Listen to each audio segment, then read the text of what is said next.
குழந்தைங்களை வந்து ஸ்கூல் சேர்க்க போறீங்க, அந்த ஃபீஸ் ஸ்ட்ரக்சர் பார்த்தா எப்படி மேம் இருக்கு? இப்போ நீங்கள் படிக்கிறதுக்கு இப்போ இருக்கிறது இப்போது ரொம்ப அதிகமாக தான் இருக்குது. ஆக்சுவலாக பார்த்தா நாங்கள் படிக்கும் போதெல்லாம் 40-30 அந்த மாதிரி 30,000. இப்போது ஸ்டார்டிங் ப்ரீகேஜிக்கே 1 lakh மேலே ஆகுது. பெஸ்ட்டு ஸ்கூல் அந்த மாதிரி ப்ளே அது அப்புறம் இவங்களுக்கு கேர்டேக்கர்ஸ்லாம் பார்க்கணுன்னா ஆப்வியஸ்லி 1 lakh ஆகிடுது. ஸ்கூல் யூனிஃபார்ம், புக்ஸு எல்லாமே சேர்த்து. இப்போ பாப்பாவுக்கே நாங்கள் எடுத்துக்கிட்டோன்னா 790 கிட்ட இப்போ பே பண்ணுறோம். இப்போ ஏப்ரல் ஜாயினிங்காக. அந்த பாப்பாக்குங்களா? ஆமாம், ப்ரீகேஜி. ப்ரீகேஜிக்கா? ஆமாம். இப்போ வந்து நானும் என் ஹஸ்பண்ட் 2 பேருமே ஐடியில் ஒர்க் பண்ணுறோம். எங்களுக்கு குழந்தை இருக்குது. அது வந்து 2.5 years தான் ஆகுது. ஸோ எங்களுக்கு ஒர்க் ஆஃபீஸ் போகணுங்கிறப்போ நான் அவனை ஒரு ஸ்கூலில் சேர்த்துற மாதிரி தான் இருக்குது. ஸோ அதுக்கே அவன் வந்து இப்போ ப்ரீகேஜி சேர்த்தணும், ப்ளே குரூப் சேர்த்தணும். அதுக்கே வந்து 50க்கு மேலே ஆயிடுச்சு. 50க்கு மேலே ஆயிடுச்சு. 50,000. அது வந்து 3 hours தான் ஸ்கூலு. அதுக்கே அவங்க ஸ்நாக்ஸ் எதுவுமே ப்ரொவைட் பண்ண மாட்டாங்க, நம்ம தான் பண்ணணும். ஆனால் எங்களுக்கு ஒரு வழியே இல்லைங்கிற மாதிரி ஆயிடுச்சு. ஏன்னா எல்டர்ஸ் யாரும் வீட்டில் இல்லை, நாங்கள் 2 பேரும் ஒர்க் பண்ணுறோம். ஸோ அப்போ வந்து குழந்தைய நாங்கள் வந்து சேர்த்துற மாதிரி தான் இருக்குது. மோர் தென் 7 lakhs. என்ன ஸ்கூல் ஸ்டடிங் மட்டுமா இல்லை காலேஜ் எல்லாம்? இல்லை, ஸ்கூல்ஸ்க்கு ஒரு 2 lakhs வந்திருக்கும். அப்புறம் ஸ்டடீஸ்க்கு 5 lakhs. இதை பார்க்கும்போது எப்படி மேம் இருக்குது? ஸ்கூல் ஃபீஸ்க்கு இவ்வளோ ஸ்பெண்ட் பண்ணணும்? அப்படி மாற்றிட்டாங்க. என்ன பண்ணுறது, எஜுகேஷன் ஒரு குவாலிட்டியான எஜுகேஷன் கொடுக்கணுன்னா நம்ம கட்டி தான் ஆகணுன்ற மாதிரி இருக்குது. ஃபீஸும் ரொம்ப ஹெவியாக தான் இருக்குது, பயங்கர ஹெவி தான். ஏன்னா ஒரு மிடில் கிளாஸ்க்கு ஒரு குழந்தைய நல்ல நிலைமைக்கு கொண்டு வரணுன்னா நாங்கள் ஆசைப்பட்டு கொண்டு போய் ஸ்கூலில் நாங்களும் தான் தப்பு பண்ணுறோம், நல்லா கொண்டு போய் சேர்த்துறோம். பட் ஆனால் அவங்க எக்ஸ்ட்ரீமாக, அதாவது கைக்கு மீறிய செலவு மாதிரி எங்களுக்கு ரொம்ப அதிகமான ஒரு செலவு தான், ரொம்ப ஸ்ட்ரெயின் தான் ஆகுது. அதாவது கவர்மெண்ட் பார்த்துட்டு ஏற்பாடு பண்ணால் நல்லாயிருக்கும். இப்போ கவர்மெண்ட் ஸ்கூலெல்லாம் நல்ல விதமாக டெவலப் பண்ணிட்டா இந்த ஃபீஸ் எல்லாம் கொஞ்சம் குறையும் இல்லைங்களா? அதுதான். எவ்வளோ மேம் கட்டுறீங்க எக்ஸ்ட்ரீம்னா 1.5, 145 அது வரைக்கும் கட்டியிருக்கோம். 11th 12th school fees. இதை கட்டுறப்போ நீங்கள் ஃபீல் பண்ணியிருக்கீங்களா? பயங்கரமாக சார், கஷ்டப்பட்டு உழைக்கிற காசு இல்லையா, அதுக்காக ஃபீல் எல்லாம் நிறையாவே இருக்கும். நாங்கள் படிக்கிறப்ப அவ்வளோலாம் கிடையாது. எதனால் மேம் தனியாக ப்ரைவேட் ஸ்கூல்ஸ்க்கே இவ்வளோ இம்பார்ட்டன்ஸ் கொடுக்குறீங்க பேரண்ட்ஸ்? என்ன பண்ணுறது, எல்லாமே ஒரு ஆசை தானே. நம்ம ஸ்கூலில் இந்த ஸ்கூலில் இந்த குழந்தை படித்தா நல்லா வரும்ட்டு ஒரு ட்ரேட் மார்க் கொண்டு வந்துட்டாங்க இல்லையா? அந்த ட்ரேடை நாமளும் மெயின்டைன் பண்ணுவோம். நம்ம குழந்தைங்க சஃபர் ஆகக்கூடாது. நாங்களும் தான் தப்பு பண்ணிட்டு கொண்டு போய் அந்த ஸ்கூலில் சேர்த்துறோம். ஒரு 10 வரைக்கும் போயிருக்கோம் சார். 10 lakhs ஸ்பெண்ட் பண்ணியிருக்கோம் உங்களோட படிப்புக்கு மட்டும்? ஆமாம் சார், 12th வரைக்கும். 12th வரைக்கும் 10 lakh? ஆமாம். 10 lakhன்றது ஒரு ஹியூஜ் அமௌண்ட்டாக தெரியும். அதனால தான் சார் சொல்கிறோம், மற்ற எங்கள் மதிக்கணும் தானே நாங்கள் இதில் கொண்டு போய் சேர்த்தோம். இதே கவர்மெண்ட் ஸ்கூல் அந்த மெயின்டெனன்ஸ் அதெல்லாம் இருந்தால் நாங்கள் ஏன் அந்த ஸ்கூலுக்கு போக போகிறோம்? ஒன்றும் இல்லை. இந்த சிஸ்டம் பார்க்கும்போது உங்களுக்கு எப்படி இருக்குது? சேஞ்ச் வேணும்னு நினைக்கிறீங்களா? கண்டிப்பாக சேஞ்ச் வேணும். இது எப்படின்னா ஒரு மாதிரி சோஷியல் ப்ரெஷர் ஆயிடுச்சு. உங்கள் குழந்தை எங்கே படிக்குது, அதனால அந்த கேள்விக்கெலாம் பதில் சொல்கிறது ஒரு ப்ரெஷர் ஆகிடுச்சு எங்களுக்கு இப்போது. ஆனால் கண்டிப்பாக சேஞ்ச் வேணும். எந்த மாதிரி நடவடிக்கை எடுத்தால் இந்த மாதிரி அநியாயமாக நம்ம கட்டக்கூடிய கட்டணங்கள் குறையும்னு நினைக்கிறீங்க? இப்போது கவர்மெண்ட் ஸ்கூல்ஸ்லலாம் டீச்சர்ஸ் வந்து நல்லா படிச்சிருக்காங்க, ஓகே, அது இன்னும் கொஞ்சம் எக்யூப்டாக இருக்கலாம். ஸ்கூல்ஸு, அங்கே இருக்க டீச்சர்ஸு, அது ஒரு வேளை நம்ம ப்ரைவேட் ரொம்ப ஆடெல்லாம் கொடுத்து கொஞ்சம் அட்ராக்ட் பண்ணுறதுனால நம்ம கவர்மெண்ட் ஸ்கூலோட அருமை தெரியலையான்னு தெரியல.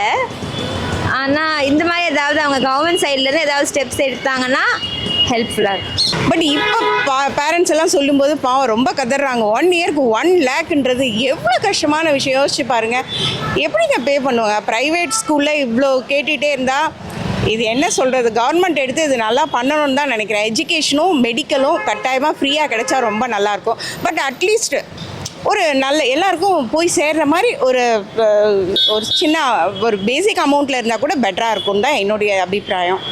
இது பண்ணாங்கன்னா ரொம்ப நல்லாயிருக்கும். எல்லோரும் படிப்பாங்களே, எல்லோரும் படிக்கணுன்றீங்க, அப்புறம் இவ்வளோ ஃபீஸை ஏற்றி வச்சுட்டு எல்லா பேரண்ட்ஸுக்கும் என்ன ஆசை இருக்கும்? ஒரு ப்ரைவேட் ஸ்கூலில் படிக்க வைக்கணும்னு ஆசை இருக்கும். ஆனால் ஒன்று சொல்லலாம், இப்போ கவர்மெண்ட் ஸ்கூல் ரொம்ப நல்லாவே இருக்குது. எனக்கு தெரிஞ்ச கேர்ள்ஸ் ஹை ஸ்கூல்லாம் ரொம்ப அழகாக இருக்குது, இப்போ நல்லாவே சொல்லி கொடுத்துட்டுருக்காங்க. பட் இந்த ப்ரைவேட் ஸ்கூலையும் கொஞ்சம் கவர்மெண்ட் எடுத்து அதை வந்து அந்த ஃபீஸ் செக்ஷனெல்லாம் கரெக்டாக இது பண்ணி கொடுத்தாங்கன்னா ரொம்ப பெட்டராக இருக்கும். கவர்மெண்ட் ஸ்கூல் வந்து நல்லாவே இருக்குது உண்மையாகவே. அது ஆமாம். எதனால் நம்ம வந்து தனியார் ஸ்கூல் போகிறாங்களே சார், என்ன பண்ணுறது, ஒரு இங்கிலீஷ் பேசணுன்றாங்க, அப்புறம் என்ன சொல்கிறது, யூனிஃபார்மு அந்த இதெல்லாம் பார்த்துட்டு எல்லாருமே ஒரு அட்மையர் ஆவா இல்லையா? அது சொல்ல முடியாது. பேரண்ட்ஸ் இல்லையா, குழந்தைங்க அவங்களுக்கு தெரியாது அந்த அளவுக்கு. குழந்தைங்க இங்கே படித்தா நல்லா கிடைக்கும்னு தான் தெரியுமே தவிர, இப்போ எஜுகேஷன் நல்லா கிடைக்கும்னு தெரியுமே தவிர கவர்மெண்ட் ஸ்கூலில் போனால் நல்லா கிடைக்குமான்றது அவங்களுக்கு ஒரு சந்தேகம் இருக்க தானே செய்யும். இயர் ஆஃப்டர் வந்து நிறைய குழந்தைங்க அங்கேருந்து கவர்மெண்ட் ஸ்கூல்லேருந்து வெளியே வரும்போது இப்போ அவங்களுக்கு தெரிஞ்சிடும் கவர்மெண்ட் ஸ்கூலில் சேர்த்தா குழந்தை நல்லா வருவான்றதை யார் வந்து அதை முன்னெடுத்து பண்ணணும்னா அது கவர்மெண்ட் தான் பண்ணணும். அங்கேருந்து வர குழந்தைங்க நல்லா படிக்கிறாங்கன்னு தெரிஞ்சிச்சுன்னா எதுக்கு சார் எல்லாருமே ப்ரைவேட் ஸ்கூலில் போகிறாங்க? என்ன அவங்க என்ன பேரண்ட்ஸ் என்ன இதுவா பணத்தை கொடுக்குறது? பார்த்தீங்கன்னா 10th வரைக்கும் ஒரு 8th வரைக்கும் கவர்மெண்ட் ஸ்கூலில் படிக்கும். 10th நல்ல மார்க் எடுத்துட்டோன்னா அப்படியே பிரைவேட் ஸ்கூலில் எங்களை கூப்பிட்டுப்பாங்க. கவர்மெண்ட் இப்போ நம்ம படிக்கிறீங்களா நல்ல சூப்பரான மார்க், ஆமாம் கூப்பிடுவாங்க வந்து, ஆமாம் கூப்பிடுவாங்க. ஆமாம் அதுக்கு கவர்மெண்ட் என்ன பண்ண இந்த மாதிரி விஷயங்களுக்கு என்ன மாதிரி பண்ணுவாங்க? அதான் இப்போ நீட்டு அது இதுன்னு சொல்கிறீங்க இல்லையா, ஜேஇ ஏதோ சொல்கிறீங்க, இதெல்லாம் அவங்க கொஞ்சம் முன்னெடுத்து பண்ண. என்னை பொறுத்த நீட்டுன்றது அவசியமே இல்லை சார். நாமெல்லாம் இப்போ அந்த காலத்துலலாம் எம்பிபிஎஸ்லாம் படிச்சுட்டு நம்ம டாக்டர்ஸ் தான் இப்போ எங்கே பார்த்தாலும் இருக்காங்க. அவங்க நாலேஜ் தான் எங்கே பார்த்தாலும் அக்யூர் ஆகிட்டு இருக்கு. அது புரிஞ்சுக்கணும். நீட்டை வச்சு யாருமே பேஸ் பண்ணி யாருமே போகல சார். இப்போ தான் நீட்டுன்னு சொல்லிட்டு இருக்கீங்க. எனக்கு தெரிஞ்சு என்ன சொல்கிறது, எஜுகேஷனை கவர்மெண்ட் எடுத்து நல்லபடியாக பண்ணால் இதை விட ரொம்ப தேங்க்ஃபுல் எதுவுமே பண்ண முடியாது. மக்களுக்கு பண்ணுற ஒரு பெரிய நல்ல விஷயம். ரெண்டாவது மெடிக்கல், அதுவும் ரொம்ப எக்ஸ்பென்சிவ் ஆகும். அதுவும் கொஞ்சம் பண்ணி கொடுத்தாங்கன்னா நமக்கு தெரியல. நிறைய பேர் ஒரு ஹாஸ்பிட்டலில் போய் நின்னா குழந்தைங்களெல்லாம் பார்த்தா ரொம்ப பாவமாக இருக்குது. எவ்வளோ ஏழ்மையான வீட்டு ஆளுங்களெல்லாம் பார்த்தா இருக்கிறவங்க பண்ணிட்டு போய்ட்றாங்க, இல்லாதவங்க தான் அதில் ரொம்ப சஃபர் ஆகுறாங்க. அதை கொஞ்சம் எடுத்து பண்ணினாங்கன்னா ரொம்ப நல்லாயிருக்கும். ஃபீஸுமே ஜாஸ்தி தான். ஒரு சின்ன 2.5 வயசு குழந்தைக்கு நான் 50,000 கட்டுறேன். வேறு வழி இல்லாமல் கட்டுறேன். ஆனால் கட்டி தான் ஆகணுங்கிற மாதிரி வயிற்றுச்சலோட தான் கட்டுறீங்க. வயிற்றுச்சல்னு சொல்ல முடியாது, ஒரு ஹெல்ப்லெஸ்ஸாக இருக்கும். இப்போ ஏன்னா எல்டர்ஸும் இல்லை, பார்த்துக்கணும் அவனை. அது ஒரு கில்ட்டியாக ஆகிடும். நம்ம யாருக்கு தான் சம்பாதிக்கிறோம், குழந்தைக்கு தானே சம்பாதிக்கிறோம். வெளிநாட்டிலலாம் குழந்தைங்க படிக்கிறதுக்கு ஃபீஸே கிடையாது ஆக்சுவலாக பார்த்தா.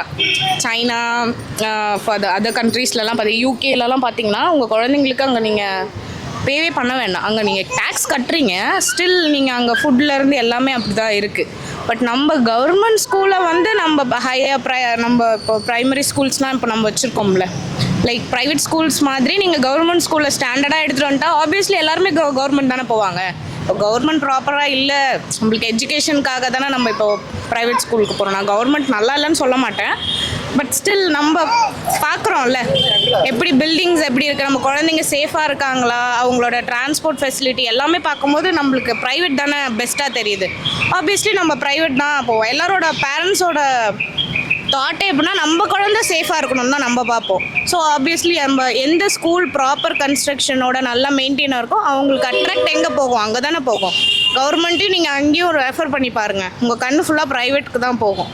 ஸோ கவர்மெண்ட் ஸ்டெப் எடுத்து கவர்மெண்ட் ஸ்கூலில் நல்லா இம்ப்ரூவ் பண்ணாலே எல்லாருமே நம்ம அங்கே தான் எடுப்போம். நம்மளுக்கு நம்பிக்கை அங்கே தானே இருக்கும். அரசு வந்து இன்னும் எஜுகேஷன் வந்து இன்னும் டெவலப் பண்ணணும் அப்படின்னு ஆசைப்படுறீங்களா? எஜுகேஷன் வைஸ் பெஸ்ட்டாக தான் இருக்கிறோம். நம்ம முன்னைக்கு நம்ம படிக்கிறதுக்கு இப்போ நம்ம பார்க்குறதுக்கு நல்லாவே இருக்குது. ஸ்டாண்டர்ட் வைஸ் பார்த்தா படிப்பு சொல்லி கொடுக்குற இடம் மட்டும்தான் நம்மளுக்கு இம்ப்ரூவ் ஆகணும்னு என்னோட இது. டீச்சர் வைஸ் எல்லாருமே ரொம்ப ப்ராப்பராக தான் இருக்குது. பட் நம்ம சேர்க்குற பள்ளிக்கூடம் மட்டும் நல்லா இருந்ததுன்னா கவர்மெண்ட் ஸ்கூல் கண்டிப்பாக நல்லா இருக்கும்.